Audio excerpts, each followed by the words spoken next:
Selamat datang di Laboratorium Kimia Organik Program Studi Sarjana Kimia Fakultas Matematika dan Ilmu Pengetahuan Alam Institut Teknologi Bandung. Pada percobaan kali ini, kita akan melakukan isolasi kurkumin dengan menggunakan kromatografi kolom.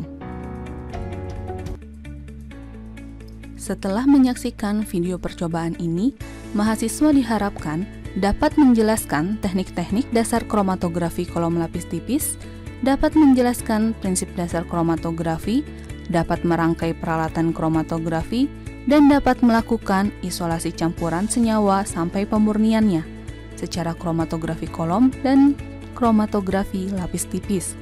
Kromatografi adalah metode pemisahan dua atau lebih senyawa atau ion berdasarkan pada perbedaan migrasi dan distribusi senyawa atau ion-ion tersebut di dalam dua fasa yang berbeda.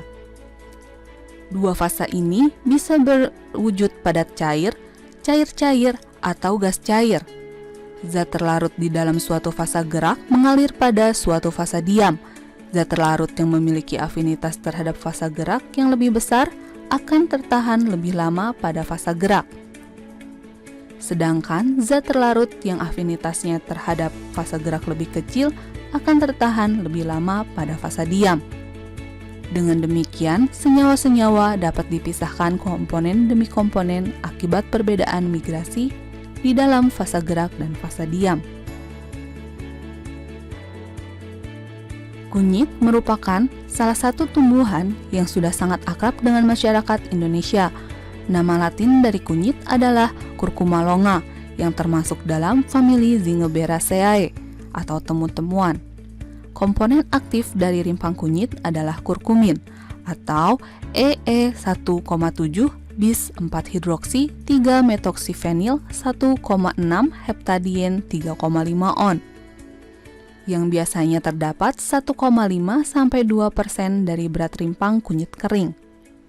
Kurkumin dilaporkan memiliki sifat berbagai bioaktivitas seperti anti kanker, antibakteri, antiviral, antioksidan, antidiabetes, dan berbagai manfaat kesehatan lainnya. Alat yang digunakan pada percobaan kali ini adalah kolom kromatografi, gelas ukur 100 ml, corong, batang pengaduk dan spatula, corong Buchner dan alat vakum, gelas kimia, chamber dan kaca arloji, labu reflux, kondensor Liebig, lampu UV, pipa kapiler, dan rotary evaporator. Bahan yang digunakan pada percobaan kali ini adalah serbuk rimpang kunyit, diklorometana, N-heksana, diklorometana metanol 99:1, diklorometanol 97:3, plat kromatografi lapis tipis, dan kertas saring. Kita akan melakukan penyiapan ekstrak kurkumin dan pemurnian kurkumin dengan kromatografi kolom. Pertama, kita akan menyiapkan ekstrak kurkumin. Pertama kali, siapkan rangkaian alat reflux dan masukkan 20 gram serbuk rimpang kunyit ke dalam labu reflux dengan menggunakan bantuan corong.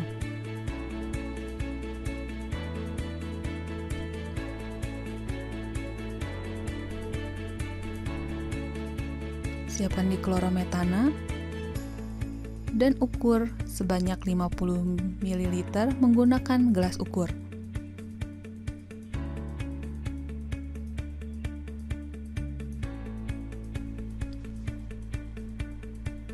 Tanda bataskan menggunakan meniskus bawah.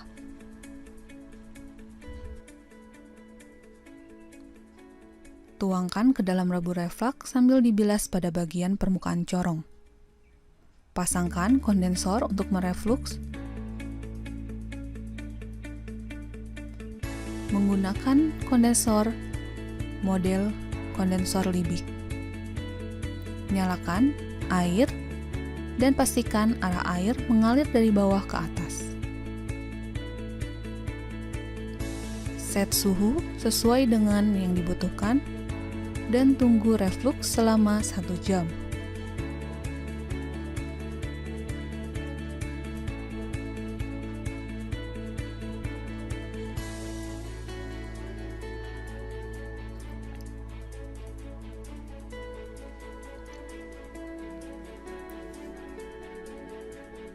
Setelah proses reflux selesai, matikan alat dan biarkan pada suhu ruangan.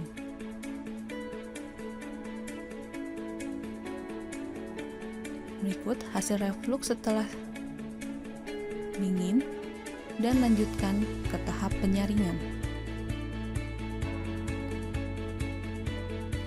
Siapkan corong burner dan alat vakum. Pastikan kertas sarin menutupi seluruh bagian permukaan dari corong burner. Kuatkan selang agar tidak ada kebocoran udara.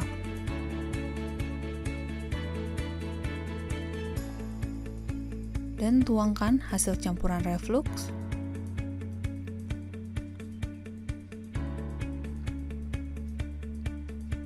Terlihat filtrat yang dihasilkan berwarna kuning jingga. Sisihkan magnetic stirrer.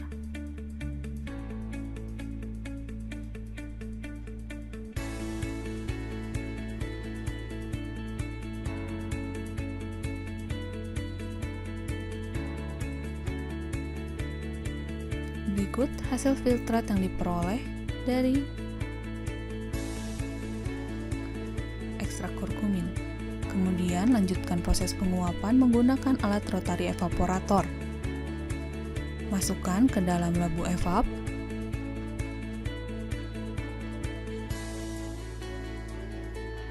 Dan bilas menggunakan pelarut N-hexan.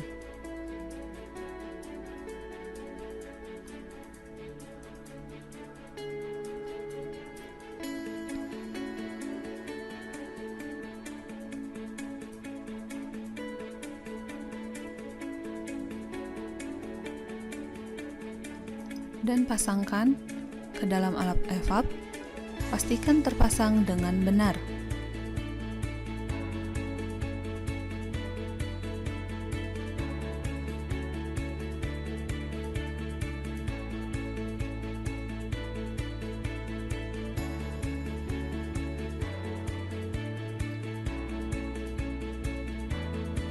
Putar keran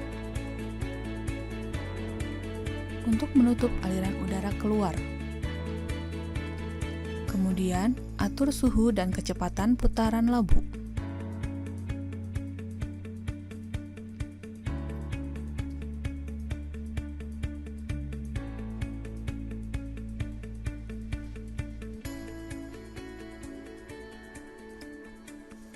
Atur suhu dan putaran, dan pastikan tidak terjadi bumping.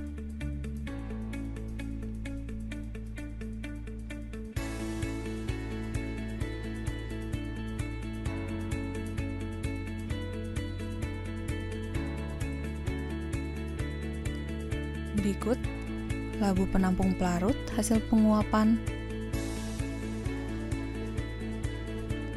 Dan ketika volume telah mencapai setengah dari volume awal, hentikan proses penguapan. Matikan suhu dan kecepatan putaran. Jangan lupa putar keran untuk mengeluarkan udara dan memudahkan proses melepas labu.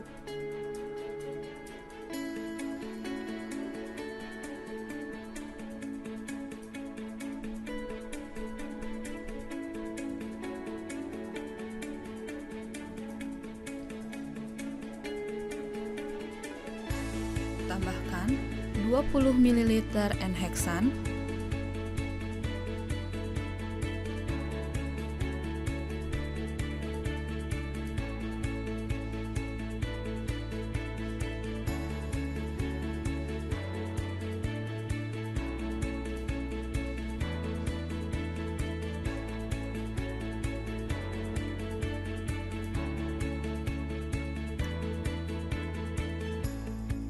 dan aduk hingga merata.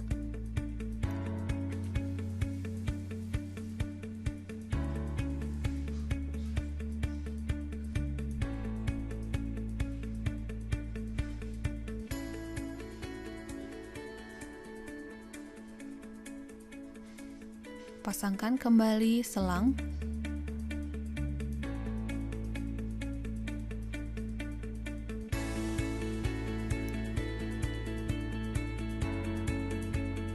Dan gunakan kertas saring yang baru. Nyalakan alat dan saring hasil penguapan.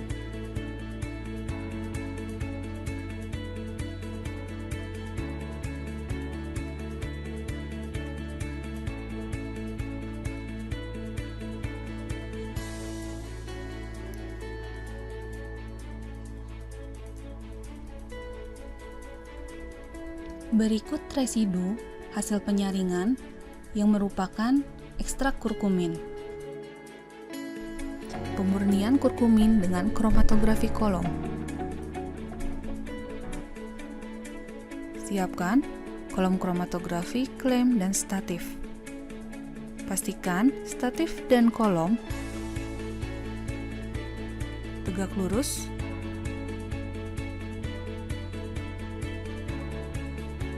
Tambahkan sedikit kapas pada bagian bawah kolom.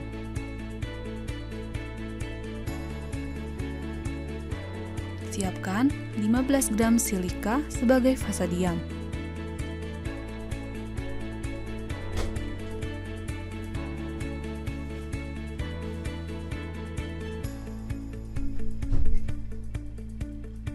Dan kembangkan menggunakan diklorometan metanol 99:1.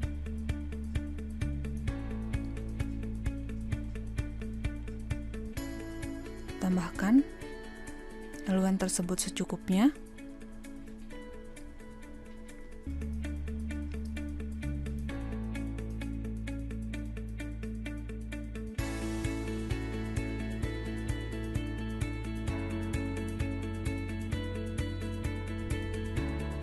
Tutup keran.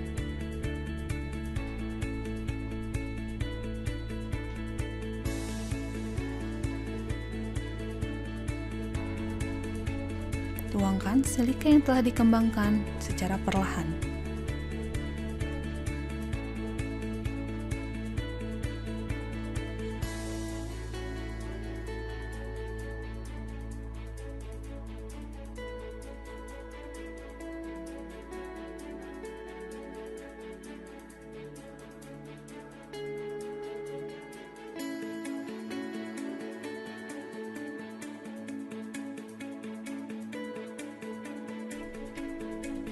Ukur tinggi kolom sekitar 15-20 cm dan kolom ini tingginya 16 cm.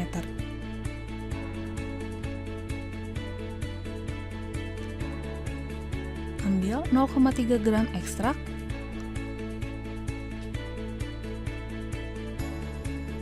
dan larutkan dengan sesedikit mungkin pelarut.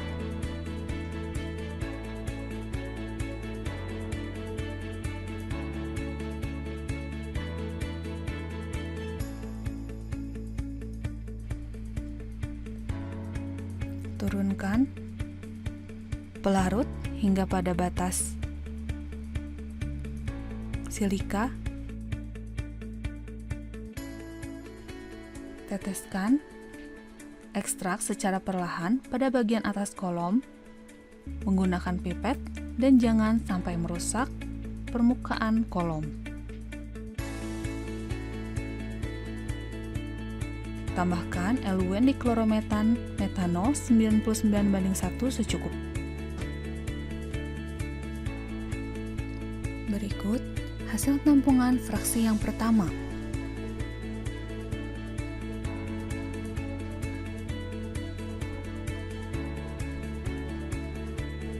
Dan lanjutkan proses penampungan dan tampung fraksi kedua dan juga fraksi ketiga.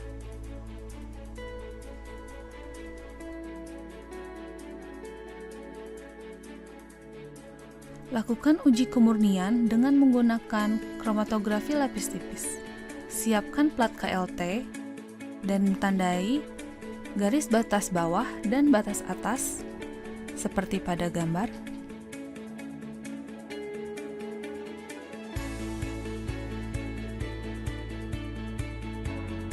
dan beri tanda E untuk ekstrak 1, 2, 3 berturut-turut untuk fraksi ke-1, 2, dan 3. Kemudian, larutkan sedikit ekstrak dengan eluen DCE metanol 97:3.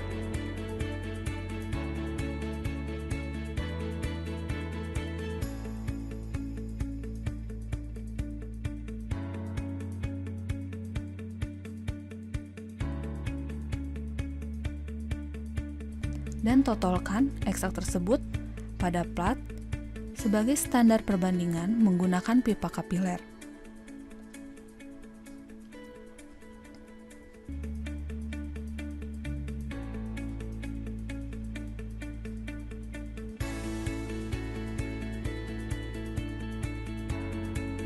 Totalkan fraksi pertama pada plat KLT menggunakan pipa kapiler yang berbeda. Dan lakukan juga kepada fraksi yang kedua dan ketiga.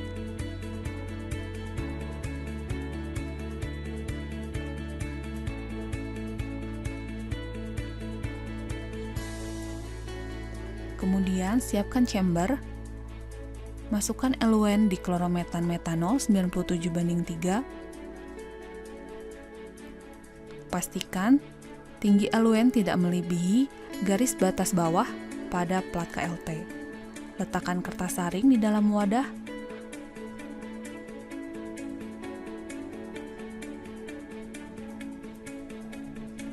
Dan kemudian tutup.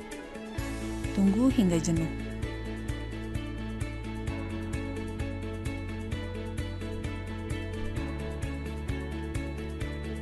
Setelah jenuh, masukkan plat KLT ke dalam chamber.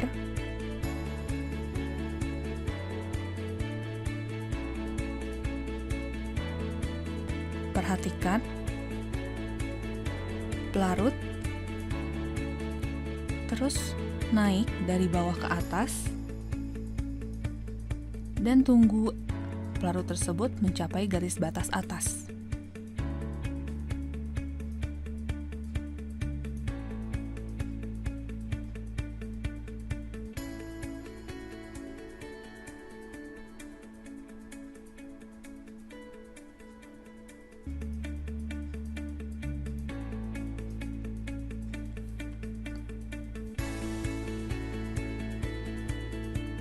Jangan sampai melebihi batas atas.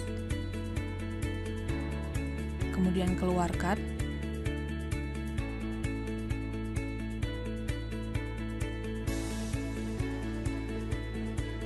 Dan lihat noda hasil kolom kromatografi di bawah lampu UV pada panjang gelombang 254 nanometer. Di bawah lampu UV terlihat terdapat 3 spot pada ekstrak, terdapat 1 spot pada fraksi pertama, terdapat 2 spot pada fraksi kedua, dan tidak terlihat spot pada fraksi ketiga.